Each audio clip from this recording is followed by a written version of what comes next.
Folks, I want to just encourage tonight. I want to bring a couple passages in Scripture. So we've called our series, or these different events and activities and evenings, where it's family, there's kids all the way through grandparents in here. And so why are we calling it Pathways? What's the point? So here's what we sat back and we talked about and we were thinking through and praying through as pastoral staff. We do a lot, don't we?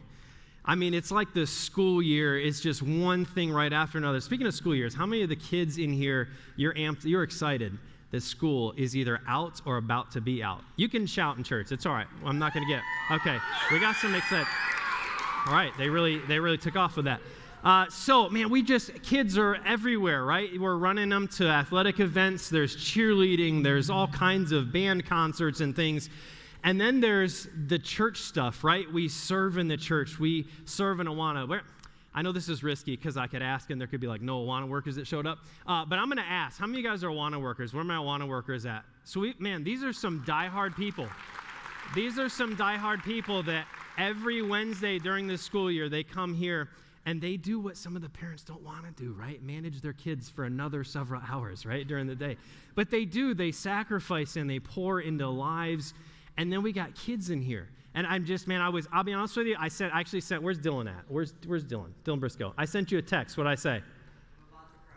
I did, man, because I'm sitting over here and I'm going, look at all these kids that are in here, man. This is awesome. These kids are the church, praise God, and they are future leaders. They're future deacons. In a little while, we're going to have some of them that are actually going to be ushers. They're going to help us with our offering. But this is it's so exciting. And the adults in here have been pouring into the lives of these students, and parents have been pouring into the lives of their kids. And we want to see these kids grow up and love Jesus. Right? We want to see them come to know. It's not just the God of the storybook, right? The colored pictures. It's a God that helps mom and dad. Am I right? Throughout the week and throughout the year as we engage in I feel like there's a piece of candy under me. There's not. It's just my imagination. But it's the God that engages with us, right, throughout this school year. And so we've got all these different people represented in this room this evening, and we go in these different directions, and we're all doing all kinds of different things outside the church and within the church. And then what do we want to do? We want to offer a reminder of God's desire for unity and God's desire for connectedness, and just a gentle reminder that we are all a part of something that is so much greater than ourselves. And so we wanted to come together, this ministry and that ministry and this ministry and that ministry, and just come together and praise God and just have a good time of encouragement and fellowship, and bringing some kids up on the stage to lead in some worship and tossing some candy at them and doing some food trucks to engage a little bit and just say, hey, we love you. And we appreciate everything that you do during the week and during your year. But man, God desires for us all to be engaged as a body of Christ in this place. And man, did you guys love that last song? It's engaging, right? Talking about we are the church. And it's our responsibility, if we could say it that way, to make a difference in this world around us, right? And so I want to offer you just two things. I try to teach our students 3 points, and if you walk away with one, I'll be happy with that, right? Because they got a lot going on. But summer's here, and I'm only asking for 2. So I'm going to hold you to it, right? I want you to remember these, because this is our goal for this summer. This is what I want you to walk away with. The first thing is this: I want you to recharge. We want you to recharge. Listen to this passage from the book of Psalms. It says in Psalm 142, when my spirit was overwhelmed within me. You ever been there? Any moms, anybody got some laughter out of that one? Ever experienced that at all in the school year, moms and dads? It's like, I can't take 4 kids 4 different places in 1 hour. It's just not a possibility. He says, when my spirit was overwhelmed within me, then thou knewest my path. You knew my path. You know, David knew a lot about what it meant to be overwhelmed. Kids, how many of you guys remember the stories in the Bible about David and Goliath, right? David fights a giant. And before he got to fighting a giant, he kind of proved himself a little bit because he fought a lion and he fought a bear with his bare hands. I don't know too many people that could add that to their resume, but David did. David then has, in his older adult years, a king come after him to try to kill him. Can you imagine? This man understands what it means to be overwhelmed. So he says, when I was overwhelmed, God knew where I was. God knew my path.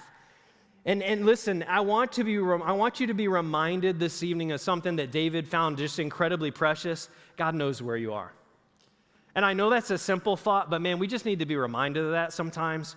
That God, you know my path and you know where I am. And some of us need to just step back a little bit and recharge and be reminded that no matter what is going on in life, at your current moment, where you are, whatever season, God knows the path that you're on. How many of you kids have ever been lost in a store? Parents, okay, so it's a ton of kids, right? Nobody's shaming you. We get it, right?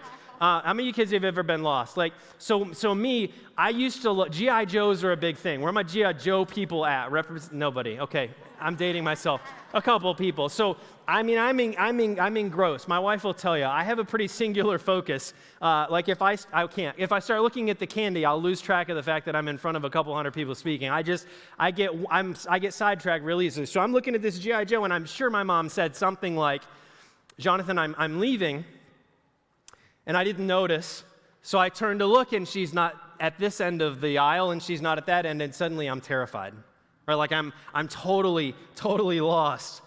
Listen, the good news is, guys, is even if you get lost, even moms and dads, when you feel lost, God knows exactly where you are.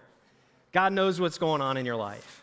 And kids, when you feel afraid, I've had some experiences with my kids. How many of you kids, you've ever had a nightmare before?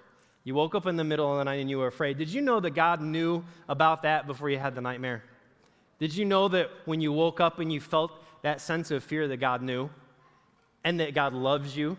When I was actually a little boy, I had some serious nightmares growing up. And my parents got just really concerned, and they had a pastor come over. And he communicated to me basically this same idea. He drew a picture of his hand, and then he took my hand and placed it on the outline of his hand, and he drew my hand. And he said, God knows where you are. And God has you in his hand, and he has everything under control. And as simple of an illustration as that was, you know what? We got moms and dads, and we got single adults, we got young couples, we got young adults that need to be reminded of that simple thing that whatever path, wherever you find yourself, listen, God knows exactly where you are. And so some of us need to recharge this summer, but the other thing is this: you can't really properly recharge without God. I can't abandon church and expect to really be recharged, right? I can't disconnect from the body of Christ and truly, really recharge. And so I need God in my life to distress, and I need him in my life to rest properly. And it's got to be more than just a summer vacation, more than just some time or a trip away. I can't really just get away. I have to stay connected. That's what God wants from me. But then I want to draw your attention. I'll put the two key verses from this up on the screens. But the book of Luke chapter 10 says this: Now it came to pass, as they went, this is Jesus and his posse, right, his disciples. It says that they entered into a certain village, and a certain woman named Martha received him into her house. And she had a sister called Mary, which also sat at Jesus' feet and heard his word. But Martha was cumbered about much serving, and came unto him and said, Lord, dost thou not care that my sister has left me alone, or left me to serve alone? Bid her, or demand of her, that she help me. Listen, this is a pretty stressful situation. I won't ask. But how many of us have maybe seen mom or dad get stressed before company comes over, right? I said, okay, sorry, kid. I got some kids throwing mom and dad under the bus. Listen, we all get stressed. Company's coming. And it seems like that's the time when Junior decides to spill the Cheerios, right? Or the milk. It's like, you got to be kidding me. I was already, you just had so much on me to begin with, and now there's this additional issue. So Martha has Jesus in her home. We got any wives, moms, homemakers that would just really put you over the edge? Like, you're cleaning up, full well he knows where the dirt's at. Am I right? Like you're going, I'm going to sweep this under the rug. No, I'm not going to sweep this under the rug. That's got to be intensely stressful as a woman to have Jesus Christ come into the house. And so she's running all over, right? And she's getting the food ready. She's making sure everybody's got the drink refilled. And she moves from the kitchen into the room where everybody's at. And there's her little sister, just hanging out, listening. And she's upset. She's like, you got to be kidding me. I'm doing all this work. I'm struggling to make it a nice evening. And your sister is doing nothing. And then she gets so upset that she tells Jesus, how are you okay with this? How is this, you're going to say something, right? Obviously you will, but Jesus says this in verse 41. Martha, Martha, thou art careful or full of care and troubled about many things. But one thing is needful. One thing's most important, and Mary's chosen that good part, which shall not be taken away from her. You know, it's good for us to stop every now and again and just refocus. You know, we serve and we do these paths, if you will, and we engage in ministry, but we need to be reminded of why we come into this building. We need to step back for a moment and go, why is it again that I serve children, that I serve teenagers, that I come to church, that I'm engaged with this place, this local place of worship? And so we got to refocus. You know, people sing and they plan and they promote and speak and they clean up, and we're really, really busy. But the question is why? And kids, I want you to pay attention to this. I want you to listen, all the kids in the room. We don't ever want to come to church because we feel like we have to. We come to church because we love Jesus.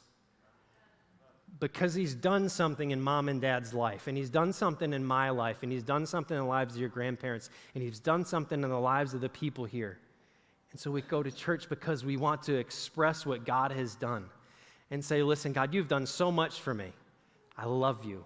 I want to be in your presence. I want to be with God's people. The right reason is the reason that Mary wasn't so busy. It's the reason that Mary was sitting and listening, and the reason is simply Jesus. It's so easy for us to get just busy serving that we really forget the real reason of why we ought to be doing it. We can get so focused on traveling our path, right? If we forget to come back to the source of why we are doing it. So my challenge to us through the summer months is simply this. I want you to come back to the reality of understanding why you walk in this building. Why do we show up? That's one of the reasons why we've done pathways. We're not really asking much of you other than to come and to enjoy and to remind yourself a little bit of why you do what you do and recharge a little bit. Just be spiritually encouraged. You know, we have all these different paths that we travel during our year, but our prayer is that pathways will be for every person in here, and maybe more that hadn't had an opportunity to come this evening, that we would unite together and that we would recharge a little bit spiritually and say, God, I need the breather, right? Sometimes we just need the break, and I want to refocus my mind and my heart on the Lord. Amen? Let's pray. Lord,